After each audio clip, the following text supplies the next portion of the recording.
ሳም አንዴ ቲቪውን አጥፋው፣ ካንተ ጋር ማውራት እፈልጋለሁ። እሺ ፍቅሬ፣ ሰሞኑን ግን ምንም ደስተኛ አትመስይም። ማለቴ ሁሌም ቤት ውስጥ አኩርፈሽ ስትታይ ትንሽ ይከብዳል። እኔ ቆይ ቤት ውስጥ ላይ ምን ይመስላል?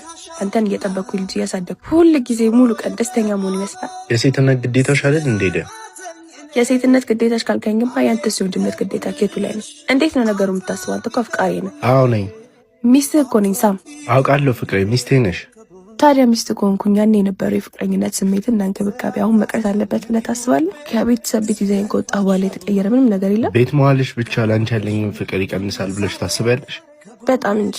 እኔ አሁን የምፈልገው እንደ ድሮ ፍቅረኛሞች እንደነበርንበት ጊዜ እንድትንከባከበኝ ነው። ውጪ መውጣት፣ መዝናናት፣ ከአንተ ጋር ጊዜ ማሳለፍ እንጂ የልጆች እናት ብቻ መሆን አልፈልግም። አንተ የምታፈቅራት የምትሳሳላት ሚስት መሆን እፈልጋለሁ። ይቅርታ ሊያ፣ አንቺ ባየሽበት መነጽር አይቼው አላውቅም። ከዛሬ ጀምሮ ግን ነገሮች እንዲቀየሩ እፈልጋለሁ። ምክንያቱም